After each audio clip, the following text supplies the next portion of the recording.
소리 들리십니까? 예, 아, 네. 화면 공유도 잘 되고 있죠? 잘 되고 있습니다.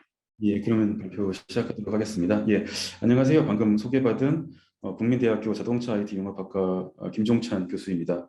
저는 오늘 Embedded Intelligence in Autonomous Driving이라는 주제로 발표를 하도록 하겠습니다. 예, 저는 자동차의 컴퓨팅 시스템에 대한 연구를 주로 하고 있고요. 최근에 저희가 이제 만들고 있는 연구 결과들이 있는데 그런 것들 영상으로 좀 먼저 구경을 시켜드리고 뒤에 본격적으로 얘기를 시작해 보도록 하겠습니다. 첫 번째 보여드릴 거는 저희가 스케일 트럭을 이용해서 군집 주행에 대한 연구를 하고 있는데 그 결과 최근에 나온 거를 영상을 보여드리겠습니다.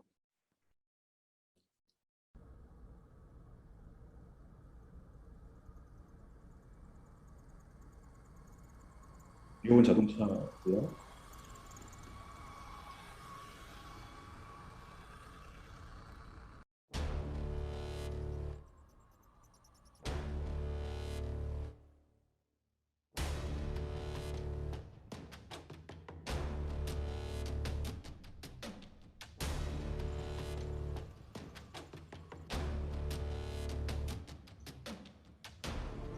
트럭이 대열을 이루어서 달리는 걸 군집 주행이라고 하고 공간이나 여러 가지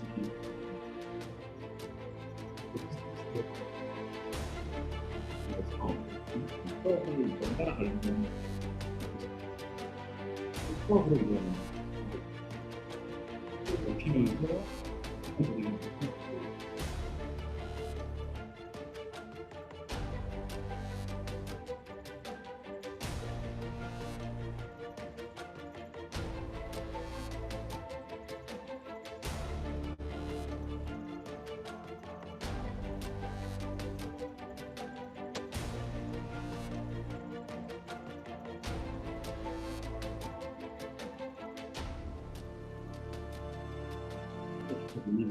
타겟 속도를 컨트롤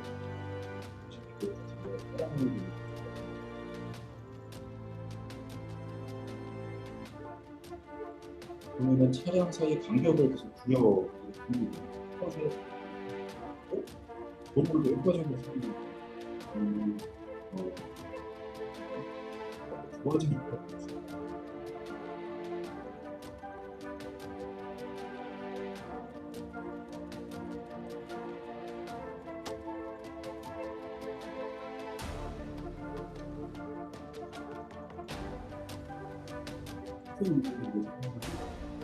아이를 그쪽으로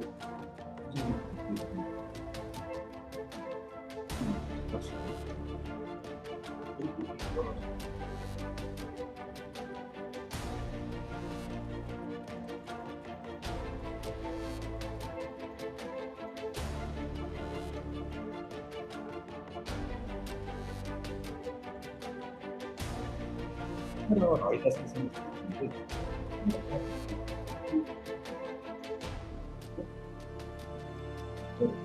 하는 모습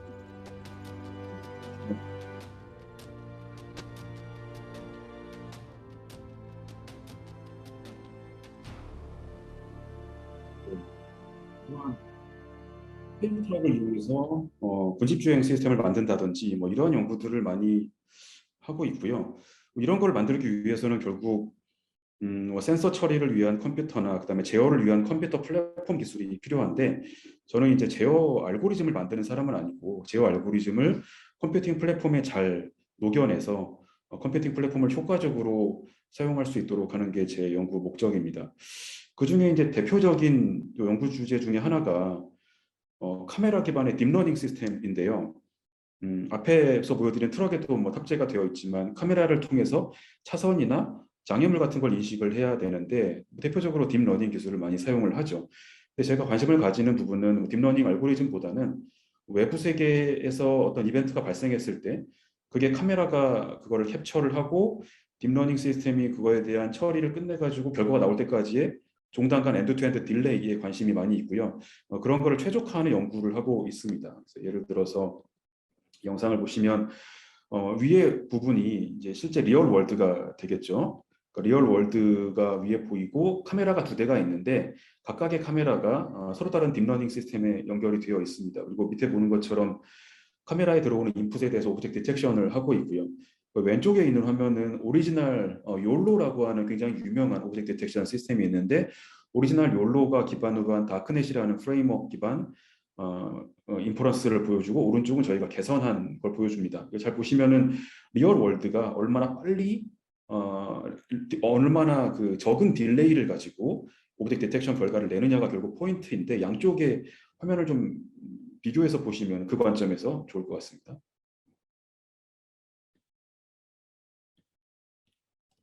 네. 다시, 예, 이게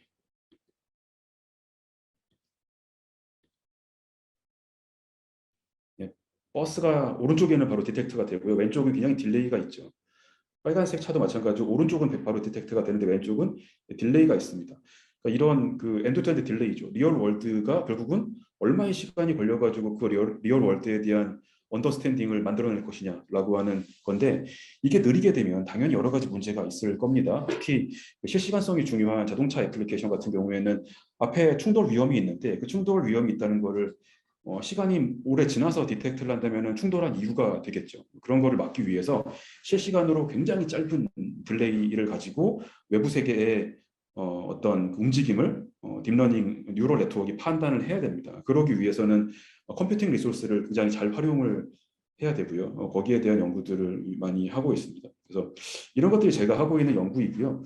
전 오늘은 근데 뭐 제 연구 내용을 자세하게 설명드릴 건 아니고 이 자동차에 들어가는 컴퓨터 시스템이 어떻게 발전되어 왔는지 그리고 앞으로 어떤 방향으로 가고 있는지에 대해서 제가 지금까지 뭐 연구하고 뭐 공부한 내용들에 대해서 좀 공유하는 시간을 가지려고 합니다. 역사를 뭐 볼 수밖에 없는데요. 그러니까 자동차에 언제 처음 컴퓨터가 탑재가 되었는가에 대한 질문을 던져본 적 있으실 거예요.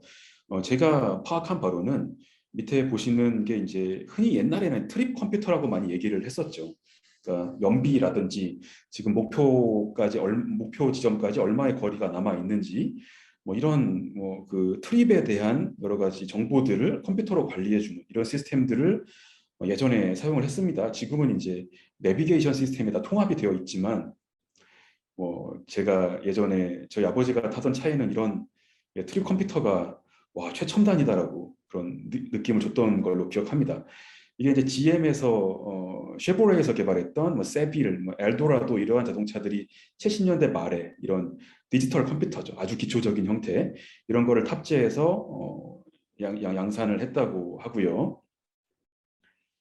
그리고 1980년대에 오게 되면은 이제 컴퓨터를 진짜 적극적으로 자동차에서 활용을 하게 되는데 여러분들이 좀 의외일 수 있는데 가장 적극적으로 먼저 컴퓨터를 사용했던 분야는 오른쪽과 같은 엔진 제어입니다. 엔진이라고 하면은 여러분들이 아마 이거는 순수한 기계, 엔진이야말로 기계 어떤 시스템의 요체죠. 그래서 여기에 무슨 컴퓨터가 들어갈까에 대한 의문을 가지실 수 있을 것 같은데요. 사실은 이 엔진이야말로 자동차에서 가장 소프트웨어 기술의 집약체라고 할 수가 있습니다. 왜냐하면 예전에는 아까 말씀드린 대로 기계 부품으로 모든 게 다 구성이 되어 있었죠. 대표적으로 스로틀 시스템을 한번 생각을 해보면 그 악셀을 페달을 밟으면 악셀 페달이 오른쪽에 있습니다. 악셀 페달을 밟으면 예전에는 여기에 철사가 연결이 돼가지고 이 철사가 쭉 연결이 돼서 여기에 트로틀 디바이스라는 게 있습니다. 여기 트로틀 디바이스는 공기의 유입량을 조절하는 게 밸브가 안에 있어요. 그래서 이거를 다 열면 공기가 많이 들어가면 엔진이 막 RPM이 올라가고요. 저걸 닫으면 엔진이 꺼지는 구조로 되어 있는데 저 사이에 철사가 연결되어 있었습니다. 그래서 내가 페달을 밟으면 철사를 당겨가지고 트로틀이 열리는 거죠. 근데 그런 식의 제어를 가지고는 이제 이 80년대 요구했던 연비나 환경 규제 같은 걸 만족시킬 수가 없었어요. 그래서 연비 환경 규제 만족을 위해서 굉장히 정밀하게 스로틀 제어라든지 아니면은 엔진이 여기 오른쪽에 있는데 여기 연료 분사, 그다음에 이그니션, 폭발이죠. 이런 것들이 굉장히 정밀하게 일어나면서 최대한 완전 연소가 일어나서 오염물질이 발생하지 않도록 해야 되는데 그런 걸 하려고 했더니 초정밀 제어가 필요하고 그걸 할 수 있는 유일한 방법은 이제 컴퓨터였던 거죠. 그래서 엔진 제어 시스템이 이제 디지털 컴퓨터로 만들어지기 시작했고요. 여기 왼쪽에 노란색으로 표시되어 있는 게 이제 디지털 컴퓨터, 흔히 말하는 일렉트로닉 컨트롤 유닛 ECU입니다. 그래서 이 엔진이 굉장히 고속으로 돌아가고 그 다음에 RPM이 들쭉날쭉하게 RPM이 올라갔다가 내려갔다가 하고 거기에 대해서 굉장히 정밀하게 여기서 제어를 해야 되기 때문에 굉장히 중요한 시스템이고 난이도가 굉장히 높은 시스템입니다. 그 다음에 엔진이라는 게 혼자 돌아가는 게 아니고요. 엔진 옆에 이제 오토매틱 트랜스미션, 그러니까 엔진 RPM에 따라 가지고 기어를 자동으로 변환해주는 트랜스미션도 컴퓨터가 제어를 하게 되는데 그렇게 자동으로 기어 변환을 할 때 엔진하고 이게 연동돼 가지고 돌아가야 됩니다. 그러면은 여기에 있는 이 컴퓨터가 혼자 돌아가는 게 아니라 네트워크로 연결이 돼서 옆에 있는 트랜스미션을 제어하는 컴퓨터. 그 다음에 요즘 같은 경우에는 이게 더 발전을 많이 해서 자동으로 그 가감속을 하잖아요. 그럴 경우라든지 아니면은 뒤에 잠깐 나오겠지만 트랙션 컨트롤 시스템이라고 해서 빗길이나 아니면은 이렇게 도로가 미끄러울 때 바퀴가 헛돈다. 그럴 경우에는 바퀴가 헛도는 걸 인식을 해가지고 엔진 RPM을 낮춰줘야지 안전하게 출발할 수가 있습니다. 그런 것들이 전부 다 이 엔진 제어랑 연결이 되기 때문에 너무너무 복잡한 시스템입니다. 그래서 최고 난이도 소프트웨어 기술이고 현대차가 그 엔진을 굉장히 옛날부터 양산을 했죠. 근데 현대차 같은 자동차의 뭐 최첨단을 달리는 회사 같은 경우에도 2015년도에 와서야 엔진 제어 소프트웨어는 국산화를 성공했습니다. 이때 국산화할 때도 굉장히 외국 그 보쉬라든지 독일 기업들의 도움을 많이 받아서 국산화를 성공을 했거든요. 굉장히 어려운 기술입니다.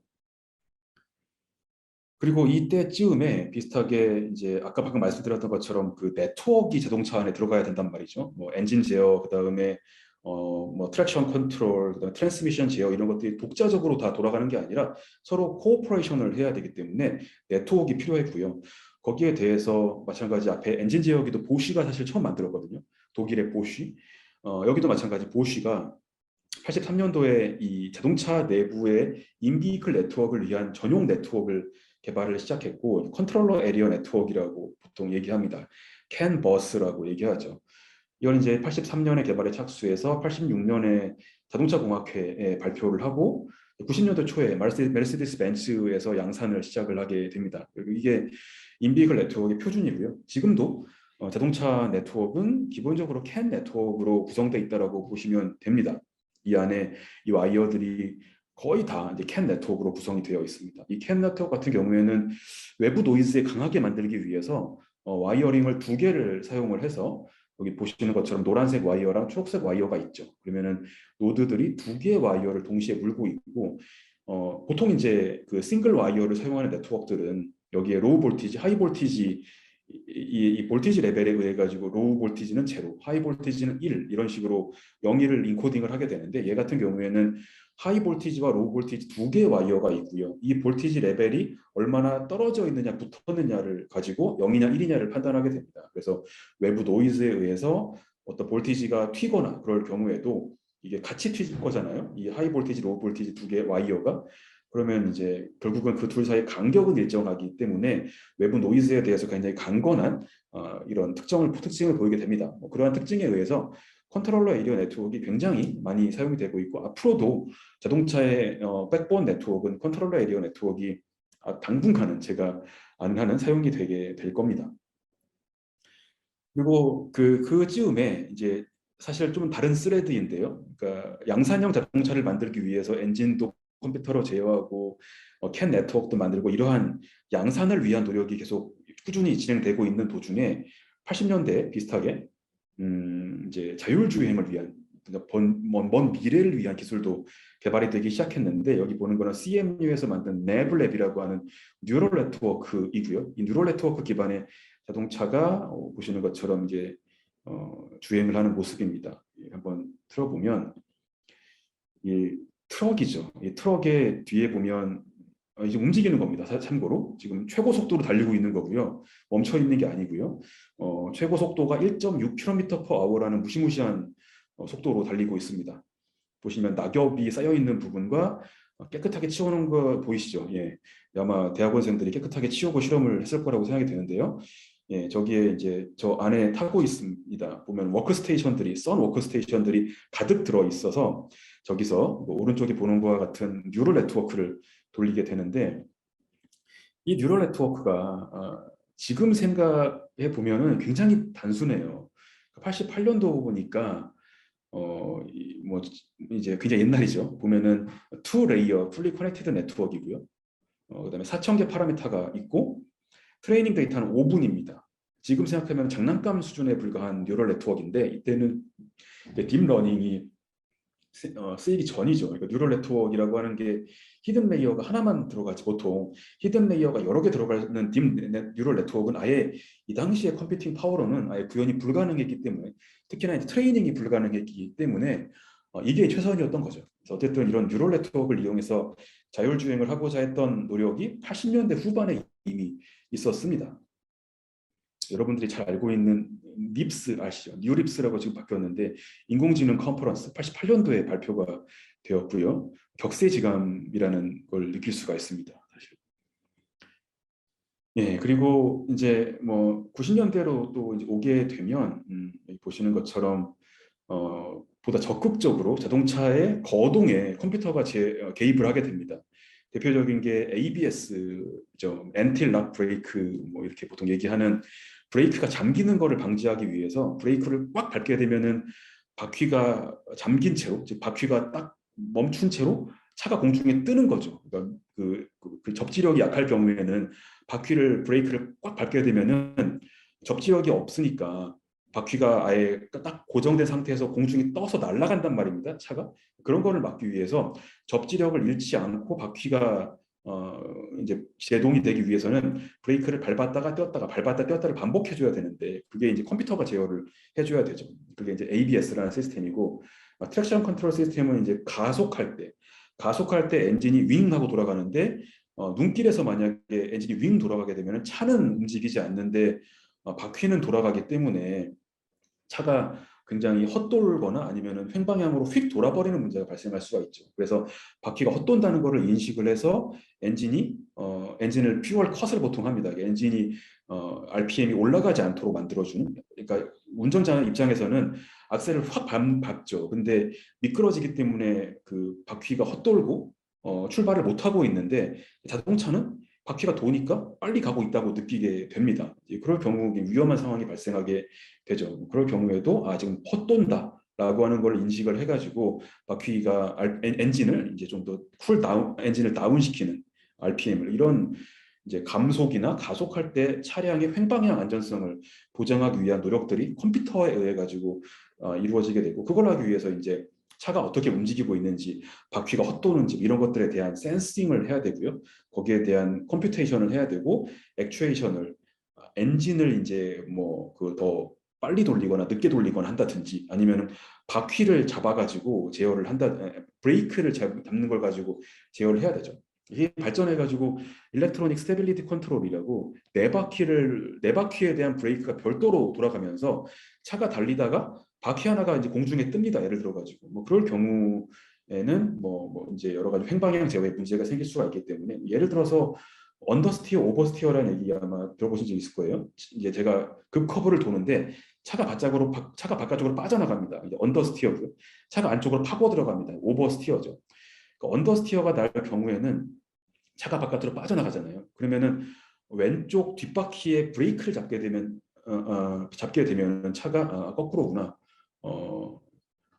왼쪽 앞바퀴인가요? 제가 갑자기 기억이 안 나는데, 왼쪽 앞바퀴, 차가 달리는데 차가 바깥으로 빠져나간다.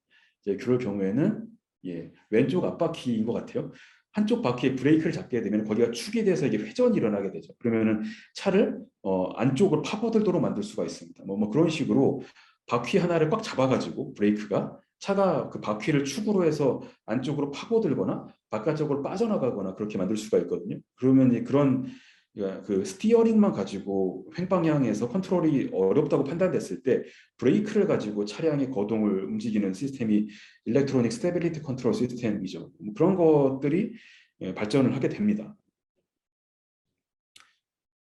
그리고 이제 그 차량의 안전을 더 보장하기 위해서 단순하게 차가 안쪽으로 차가 지금 뭐 언더스티어다, 오버스티어다, 아니면은 브레이크가 뭐 공중에 떠가지고 지금 헛돈다, 뭐 이런 식의 간단한 센싱에서 벗어나서 외부 환경을 내가 인지하면 그걸 기반으로 더 안전하게 갈 수 있지 않을까라고 하는 판단을 생각을 하게 되고요.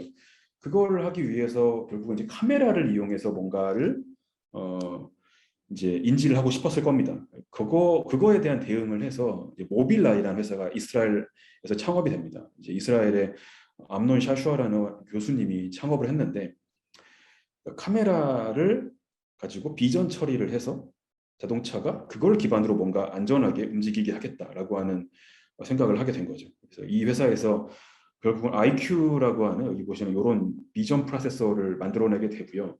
이 비전 프로세서가 양산이 이제 굉장히 많이 되게 됩니다. 그래서 지금 사용하고 있는 전 세계에서 양산되는 ADAS 애플리케이션들, 이런 카메라 기반의 시스템들의 제가 알기로는 뭐 거의 95% 정도는 모빌아이에서 만든 이 IQ 프로세서를 사용을 하고 있고요. 그 외에는 이제 테슬라죠. 테슬라는 자체적으로 개발한 시스템을 쓰고 있지만 그 외에는 거의 전부 다 모빌아이 이 IQ 프로세서에 의존하고 있다고 봐도 됩니다. 그러니까 전 세계 독점이죠. 아직까지는.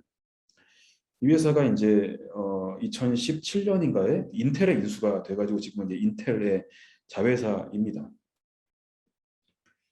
그래서 이런 센서 기술들, 카메라 센서 기술, 그다음에 레이더 기술. 보통 이제 요즘 양산되는 차들은 카메라와 레이더를 기본 탑재하고 있죠. 뭐 이런 시스템에 의해서 2000년대에 오게 되면은 ADAS, 첨단 운전자 보조 시스템이라고 하는 게 발전을 합니다. 자동으로 브레이크를 밟아주거나 아니면은 뭐 자동으로 차선을 따라가게 한다든지 아니면 오른쪽 밑에 보는 것처럼 심지어는 요즘에는 자동으로 조향을 해주는 시스템도 있어요. 그러니까 브레이크를 밟아도 축도를 한다라고 판단되면은 자동차가 알아가지고 휙 조향을 자동으로 해주는 시스템도 나옵니다. 이게 그 사실은 현실 리얼 월드에서는 그게 이제 개입되기가 굉장히 힘든데 그게 아무렇게나마 개입되면 더 위험하기 때문에 제가 알기로는 GV80 시스템에 이런 긴급 조향 회피 기능이 탑재가 되어 있는 걸로 알고 있고요. 예, 뭐 그런 시스템들이 굉장히 액티브하게 많이 사용이 되고 있습니다. 근데 이제 물론 문제도 많이 있죠. 팬텀 브레이킹이라고 아무 일도 없는데 자동으로 브레이크를 밟는 경우, 뭐 그런 경우도 이제 문제가 됩니다. 최근에 테슬라 차량이 최근 소프트웨어 업데이트 이후에 그 문제가 발생해가지고 이슈가 되고 있고 그렇죠. 근데 그럼에도 불구하고 거시적으로 보면은 훨씬 더 자동차를 안전하게 만들어주는 그런 기능입니다. 예, 그리고 뭐 이런 식으로 이제 자동차 소프트웨어 기술, 전자 제어 기술이 너무나 많이 발전을 해 가기 시작합니다. 2000년대에 오게 되면. 그러면서 자동차 회사들이 겪게 되는 문제가 어떤 게 있냐면은 이제 그 프래그멘테이션 문제죠. 프래그멘테이션이라고 하는 거는 소프트웨어를 개발하는데 OEM마다, 즉 자동차 회사, 양산하는 자동차 회사들마다 전부 다 소프트웨어들을 따로따로 개발을 한단 말이죠. 특히나 자동차 회사들은 자동차 회사들은 이제 소프트웨어를 스스로 개발하지 않고 보통 다 이제 외주를 줘가지고 개발을 하게 되는데 그 외주 개발된 것들을 이제 관리를 하려면 관리가 너무 힘든 거예요. 그래서 이 소프트웨어 플랫폼을 통일을 해야겠다라고 하는 니즈가 발생하게 됩니다. 그래서 2005년도에 오토사라고 하는 자동차 제어 소프트웨어 플랫폼이 표준화가 시작이 되고요. 2005년도에 이제 보쉬나 BMW 같은 독일 회사들을 중심으로 해서 밑에 보는 것과 같은 표준 API를 설계를 하기 시작합니다. 이거는 뭐랑 비슷하냐면은 이제 컴퓨터 유닉스 도메인에서는 포직스 표준이라고 하는 게 있죠. 이 포직스 표준이라고 하는 건 유닉스의 표준 API이죠. 리드 시스템 콜, 라이트 시스템 콜 이런 거를 이용하면은 파일을 읽고 쓸 수가 있다라고 하는 게 이제 기본 공통 표준 API잖아요. 네, 그런 거를 만들기 시작했다고 보면 됩니다. 그래서 10년 이상에 걸쳐서 발전을 해서 2016년 정도에 이제 이 표준이 거의 완성이 됐고요. 지금은 이 표준을 전 세계가 다 쓰고 있습니다. 그래서 이 표준을 쓰지 않으면 오토모티브 컨트롤 도메인에 아예 납품을 할 수가 없는 표준 시스템이죠. 그리고 또 다른 스레드로 양산과 무관하게 이제 또 미래를 보는 자율주행 시스템에 대해서는 달파 그랜드 챌린지라는 굉장히 역사적인 이제 사건이 이제 일어납니다. 이 국방성에서 자율주행 대회를 열었죠. 그래서 사막에서 자율주행을 하는 것을 먼저 만들어서 대회를 열었고요. 이때 이제 2005년에 2004년도에 처음 대회는 이제 다 망했고요. 완주를 못했고요. 2005년에는 이제 그랜드 챌린지라는 대회에서 스탠포드의 스탠리라고 하는 자동차가 우승을 했는데 이때 이제 리드한 분이 세바스찬 스룬이라는 오른 위에 있는 분이고요. 이분은 이제 구글 맵을 개발했죠. 구글에 이제 스카우트 돼가지고.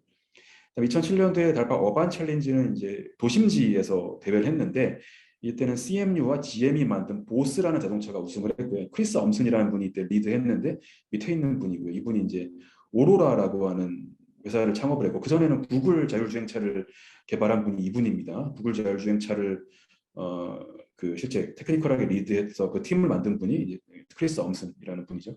그래서 이 달파 챌린지의 모티베이션을 받아서 2010년도에 현대차에서 자율주행 대회를 시작을 했습니다. 지금도 계속 자율주행 대회가 열리고 있죠.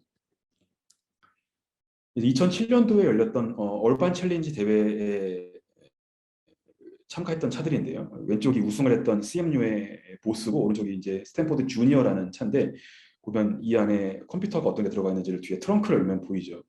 이 트렁크 안에 컴퓨터가 꽉 차 있습니다. 왼쪽에 보스를 보면 10개의 컴팩트 PCI 인터페이스를 따르는 보드가 탑재가 되어 있고요. 어마어마하죠. 컴퓨팅을 위한 컴퓨팅 용량이 많이 필요하니까. 왜냐하면 위에 보면 라이다 센서, 카메라 센서들이 많이 있죠. 센서 하나당 컴퓨터 한 대씩을 보통 사용했다고 보면 됩니다. 이 당시에는. 그러니까 인테그레이션 기술 같은 게 없었기 때문에. 그리고 이 크리스 엄슨이나 뭐 이런 분들이 이제 결국은 이 대회를 마치고 다 구글에 조인을 하죠. 잘 여러분들이 많이 들어봤던 구글 자율주행차가 2010년도에 공개가 됩니다. 그래서 이때 이제 그 대중들이 자율주행이 이제 진짜 되나? 라고 하는 생각을 가지게 된 첫 이벤트이고요. 자동차 회사들은 이제 정말 깜짝 놀랐죠. 자기네들은 생각도 안 하고 있는데 자율주행을 구글이 한다고 하니까 야, 큰일 났다. 어떻게 해야 되지? 라고 자율주행에 대한 투자가 실제로 이때부터 결국은 일어나게 됩니다. 이 구글이 자율주행차를 개발한 이 스토리는 굉장히 재밌는 스토리가 많이 있는데요. 오토노미 제2의 이동혁명이라는 책이 있는데 제가 쓴 책은 아니고 이 내부자가 쓴 책입니다. 이 책이 어떻게 구글에서 자율주행차를 개발하기 시작했는가에 대한 스토리가 있으니까 혹시 관심 있으신 분들 이 책을 읽어보면 굉장히 재미있습니다. 관심 있으신 분들은 읽어보면 좋을 것 같고요. 예, 그리고 다시 또 양산으로 넘어와서 근데 양산하는 사람들은 자율주행인 거 보고 지금 관심 없고요. 이때까지는 자동차 제어 시스템이 계속 문제가 일어납니다. 오토사 같은 것도 만들고 했는데 이때 여러분들이 뭐 지금 기억이 가물가물하실 수도 있고 아마 지금 학생들은 잘 모르겠지만 도요다가 급발진이 발생해서 큰 문제가 됐던 시기가 이때예요. 2010년도 정도였던 것 같습니다. 그러니까 미국에서 도요타 자동차가 급발진이 발생해서 막 사람이 죽고 뭐 그런 천문학적인 배상금을 물고 뭐 이러한 사건들이 막 일어났던 그 시기인데 자동차 제어 시스템, 자동차 소프트웨어가 이게 만만치 않구나. 세이프하게 만들려면 정말 최선을 다해야 되는구나라고 하는 게 이제 이슈가 됐고요. 그래서 ISO 2626이라고 하는 자동차 소프트웨어를 어떻게 하면 세이프하게 만들 것인가에 대한 스테이트 오브 디 아트를 한번 표준화해보자. 라고 하는 노력이 만들어지고 거기에 대한 결정체가 ISO 2626이라는 표준입니다. 그래서 지금은 자동차에 들어가는 양산 소프트웨어들은 다 이 표준에 맞춰가지고 개발이 되게 되어 있어요. 그래서 여기서 굉장히 많은 거를 요구합니다. 뭐 피어 리뷰라든지 아니면은 스태틱 어널리시스라든지 아니면은 그 어떤 C 코딩에 대한 표준을 인포스 해야 된다든지 그런 것들이 전부 다 이 안에 기술되어 있고 거기에 규제를 받고 있습니다. 그래서 여기에 맞춰가지고 소프트웨어를 개발하지 않으면은 그 제조물 책임법에 비추었을 때 자기가 제품을 안전하게 개발하려는 최선의 노력을 하지 않았다고 뭐 인정이 돼가지고 만약에 그 자동차가 뭐 사고를 일으켰을 때 큰 문제를 일으키고 천문학적인 보상 뭐라고 하죠? 그 징벌적 배상을 받을 수가 있습니다. 뭐 그런 문제가 있고요.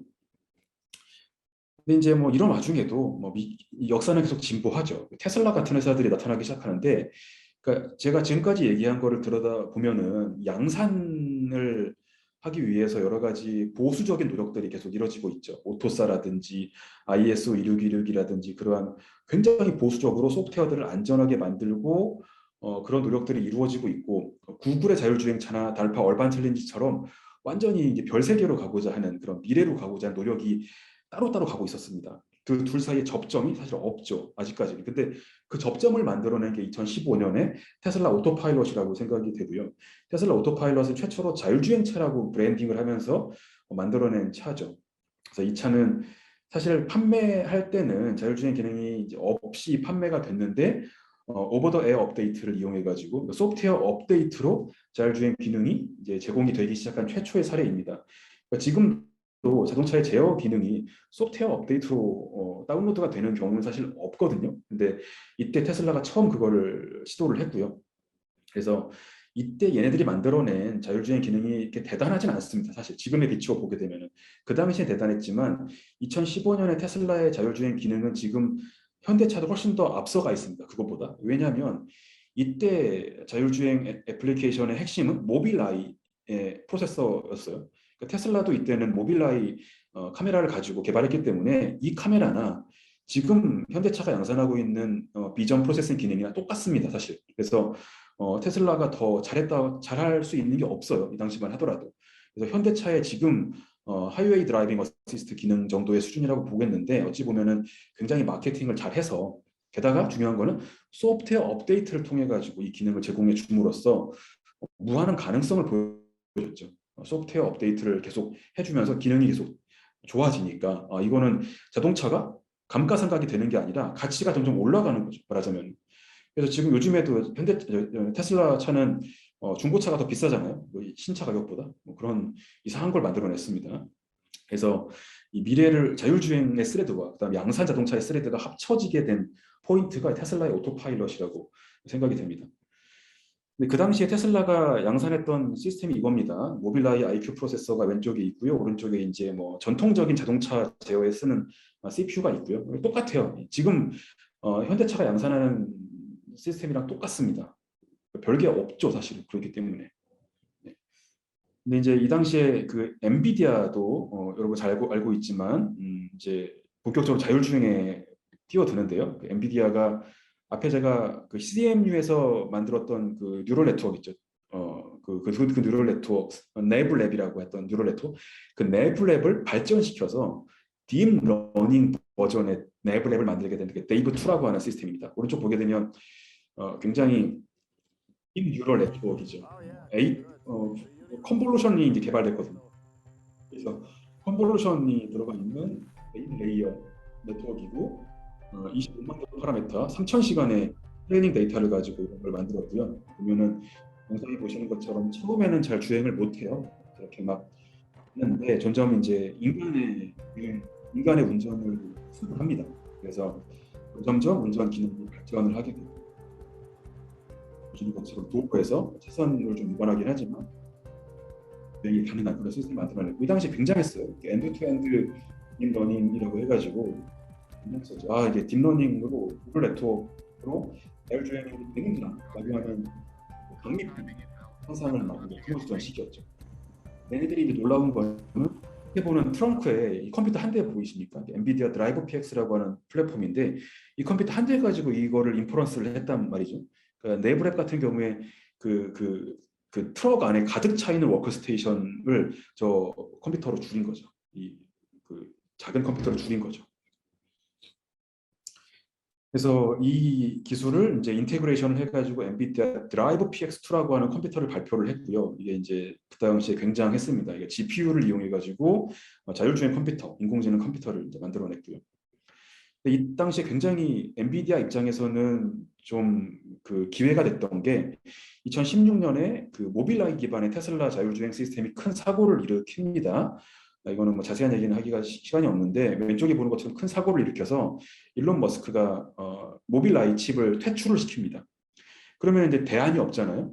대안이 없기 때문에 그 당시 대안은 엔비디아밖에 없죠. 그래서 엔비디아 칩을 가지고 새롭게 오토파일럿 하드웨어 2.0이라고 해서 새로운 시스템을 개발하게 되는데, 그러니까 소프트웨어가 사실 이 당시에는 아주 초창기였기 때문에 모빌아이의 뉴럴 네트워크에 비하면 형편없는 퍼포먼스를 가지고 있었습니다. 그래서 테슬라 같은 경우에는 이거 가지고 양산을 이제 시작했는데 성능이 다운그레이드가 됐습니다. 그래서 안 돼요. 그 전보다 성능이 더 안 좋아가지고 욕을 엄청 먹었죠. 근데 테슬라의 장점은 OTA로 계속 업그레이드를 시켜줄 수가 있기 때문에 2017년도에 오게 되면은 이 화면에 보는 것처럼 굉장히 뉴럴 네트워크 퍼포먼스가 고도화가 됩니다. 그래서 이런 드라이버블 에리어라든지 저런 차선이라든지 자동차에 대한 디텍트가 거의 완벽하게 이루어지게 2017년도까지 오게 됐고요. 그래서 이제는 모빌라이의 퍼포먼스를 능가하기 시작했죠. 근데 이제 이 당시에 또 이제 양산 이제 엔비디아랑 이제 테슬라는 이게 치고 나가고, 근데 이제 양산 차들은 오토사라는 플랫폼을 아까 제가 말씀드렸잖아요. 그 오토사 가지고 계속 개발해봤는데 어떤 걸 깨닫게 되냐면은 오토사 가지고 자율주행 시스템 개발을 못하는구나라고 하는 걸 깨닫게 됩니다. 그래서 리얼타임 OS 기반의 오토사에서 벗어나서 이제 포직스 OS, 그러니까 리눅스 같은 플랫폼을 사용해야겠구나라고 하는 생각을 하게 되고요. 근데 새로운 플랫폼들을 막 부랴부랴 만들기 시작합니다. 그게 이제 어답티브 오토사라고 하는 C++ 기반의 플랫폼이고요. 근데 아직까지 이게 양산이 안 되고 있습니다. 개발을 하고 있고요. 그래서 굉장히 늦죠. 그러니까 테슬라 같은 회사에 비해서 훨씬 늦게 이제 가고 있습니다. 이게 이제 바틀렉이에요. 결국은 자율주행 시스템을 만들기 위해서 하드웨어는 있죠. 하드웨어는 있는데 소프트웨어가 없죠. 소프트웨어 플랫폼이. 웨이모 같은 회사들도 이제 뭐 이런 걸 만들어내게 되는데 웨이모는 요즘에 좀 많이 좀 잘 안 되고 있으니까. 네. 고요 그리고 뭐 안전성을 더 확보하기 위해서 자율주행의 안전성을 확보하기 위해서 이런 또 표준들도 만들어집니다. 점점 더 자율주행의 시스템을 어떻게 개발할지에 대한 집중이 많이 이루어지게 되고요. 테슬라 같은 경우에 이제 풀 셀프 드라이빙을 합니다. 요즘에는 밑에 보시는 것처럼 아예 GPU가 이제 없어요. 그러니까 엔비디아도 퇴출됐고요. 이제 MPU 기반의 왼쪽에 보는 것 같은 컴퓨터를 이용해서 순수하게 뉴럴 네트워크 기반으로 이런 풀 셀프 드라이빙이라고 하는 거를 개발해서 굉장히 잘 하고 있습니다. 물론 문제도 가끔 일으키지만, 예. 요즘에는 사이버 세큐리티도 굉장히 중요해서 자동차 회사들이 이것 때문에 난립니다. 그래서 저런 인공지능 뉴럴 네트워크 기반의 자율주행을 하는데 외부 해커가 들어오게 되면 큰 문제가 생기겠죠. 그런 데 대한 표준도 많이 만들어지고 있고, 뭐 유럽에서는 여기에 대한 규제 같은 것도 많이 하고 있습니다. 예, 그래서 자동차가 이렇게 인공지능으로 발전을 하고 있고요. 시간이 조금 부족한 것 같은데 뒤쪽은 좀 빨리 넘어갈게요. 제가. 그래서 자동차 이제 플랫폼을 개발하기 위해서 뭐 컨트롤, 인포테인먼트, 인텔리전스, 특히나 인텔리전스가 굉장히 중요하기 때문에 저런 게 굉장히 중요하고, 멀티코어 시스템이 기본적으로 탑재가 돼야 됩니다. 멀티코어 시스템을 이제 쓰기 위해서 여러 노력을 많이 하고요. 이제 결국은 MPU 그러니까 멀티코어 가지고는 좀 한계가 있고 GPU를 사용할 수밖에 없는데요. 이 GPU의 수천 개 코어를 이용해서 엄청난 병렬 처리를 해야 되죠. 예, 그래서 이제 쿠다라는 랭귀지를 많이 사용을 하고요. 엔비디아에서 만든 이 테슬라의 풀 셀프 드라이빙 컴퓨터를 보게 되면 이 안에 MPU가 사실은 대부분의 공간을 차지하고 있습니다. CPU, GPU, MPU가 다 들어있는 그런 시스템을 사용을 하고 있습니다. 그래서 그 안에 소프트웨어를 뭐가 올릴 것이냐, 이게 그러니까 모빌라이 칩같이 그냥 블랙박스, 모빌라이가 준 칩을 그냥 사용할 것이냐, 아니면은 이제 오토사 플랫폼을 사용할 것이냐, 아니면은 테슬라처럼 리눅스를 사용할 것이냐, 뭐 이런 것들을 이제 고민을 할 시점이 왔고, 여기에 대한 이제 솔루션들을 많이 만들어내고 있고, 이게 결국은 기술을 얼마나 발전시킬 수 있냐에 바틀렉이 되고 있는 상황입니다. 그래서 결국은 소프트웨어 플랫폼이 결국은 굉장히 중요하고요. 근데 이제 모빌라이나 엔비디아나 테슬라가 굉장히 이제 키 플레이어들인데 이 주가를 한번 보게 되면 다들 주가가 굉장히 많이 올라가고 있죠. 근데 테슬라 1.2 트릴리언, 엔비디아 743 빌리언, 인텔은 굉장히 낮죠, 생각보다. 이 세 회사가 지금 주력인데 과연 누가 승리할 것이냐, 주가 주목되고 있는 상황입니다. 예, 이상으로 마치도록 하겠습니다.